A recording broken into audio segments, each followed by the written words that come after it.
I finally got an Oculus Quest 2, rebranded a Meta Quest 2, I do believe. And I've wanted to get one of these standalone VR devices for quite a while. Waited for a sale. There was a big sale around Memorial Day, and it finally came.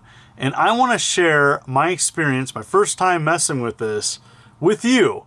This is not going to be a top 5 or like the best Oculus Quest games, but I had a few games and experiences and apps that I wanted to check out for myself that I was curious about.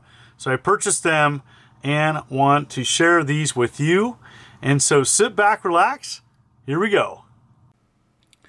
I was so excited when I got my Oculus Quest 2 in the mail that when I opened it up, I actually accidentally damaged the sleeve a little bit. Not a big deal, but it still bugs me. But anyways, comes in a nice sturdy box. I do wish it came with a case that is sold separately. I do like the feel of the controllers. They do run off standard batteries, but there's lots of rechargeable options for you to operate that way to save on batteries.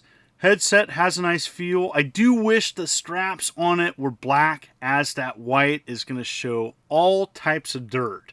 But it is removable, so there's that. Anyways, jumping right into the menu once you set it up. Not too hard to set up.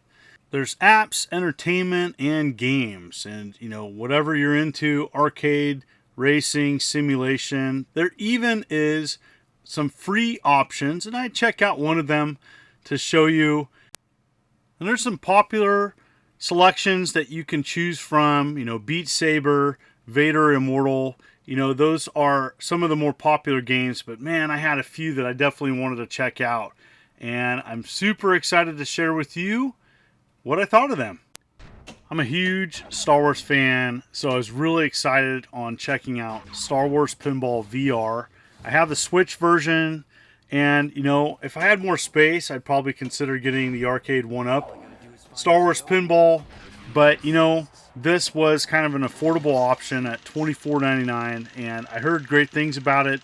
It's also on Steam as well as PSVR. So, you know, if you want to experience this, you know, for me, I wanted to check it out on this. I had to turn off the music for this video.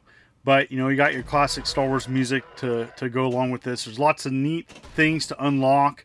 And there's a whole room where you can walk around and check out things. There's characters from the movies that are right by the table. So it's not just pinball. It's kind of a VR experience that I think is a great fit. I know there's some other great Star Wars games on the Oculus Quest 2, but this is the one that excited me the most.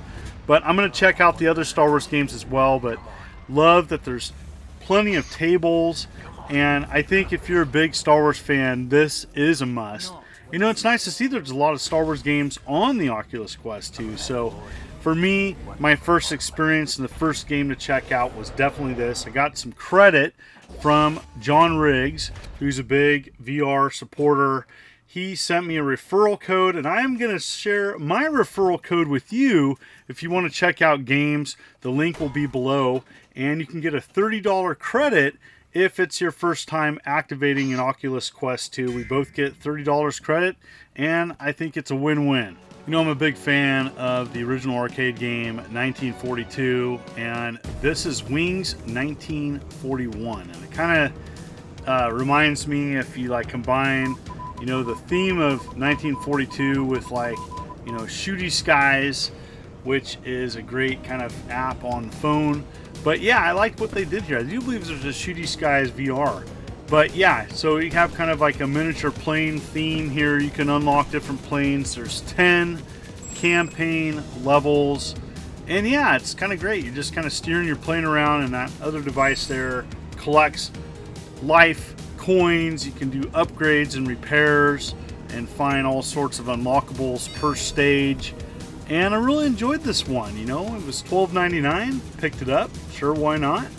And it was it seemed like a fun little game to experience on the Oculus Quest. I think it's like a perfect example of kind of what you're going to find. You're going to have these bite-sized entertainment games or casual games, stuff like this.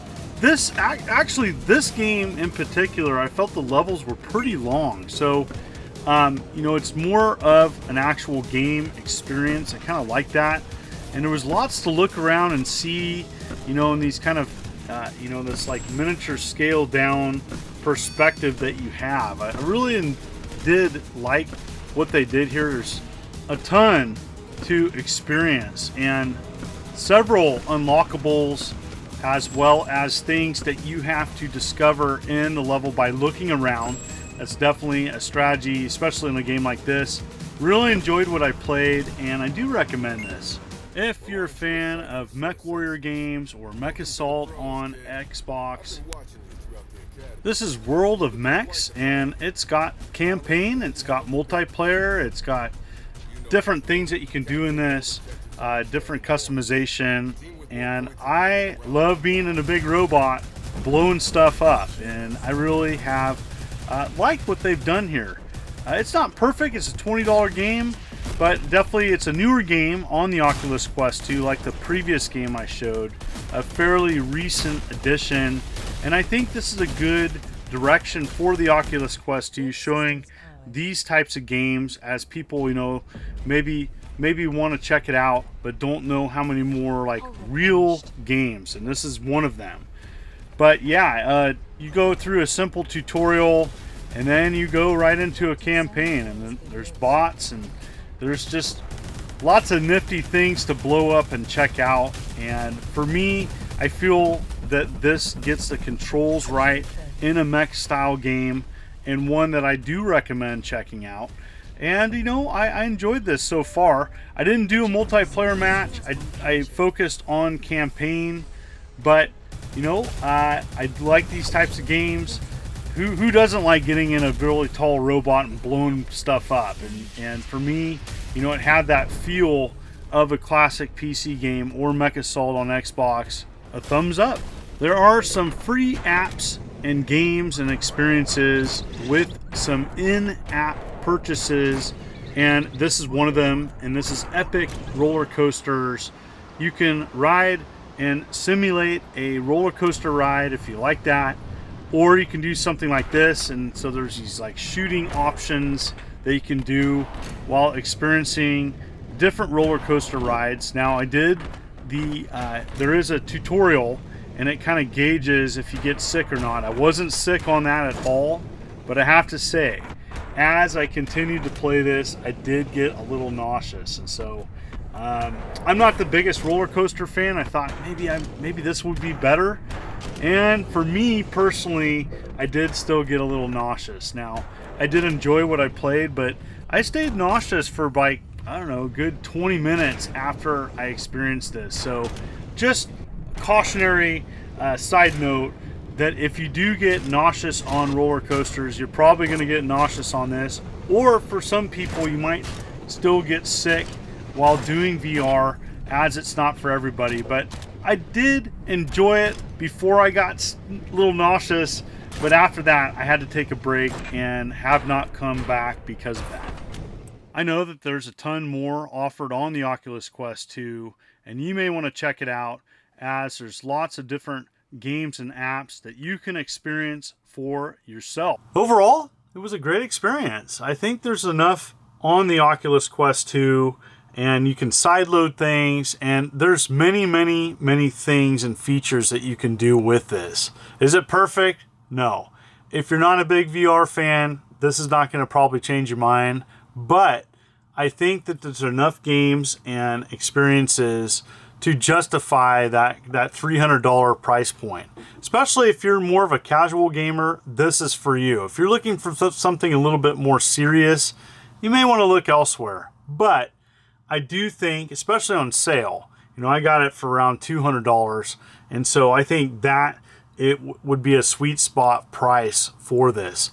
But anyways, have you checked out an Oculus Quest 2? Are you waiting for a successor to come out, or waiting on the PSVR 2, which is going to come out in 2023, connected to the PlayStation 5, which should be a lot more powerful?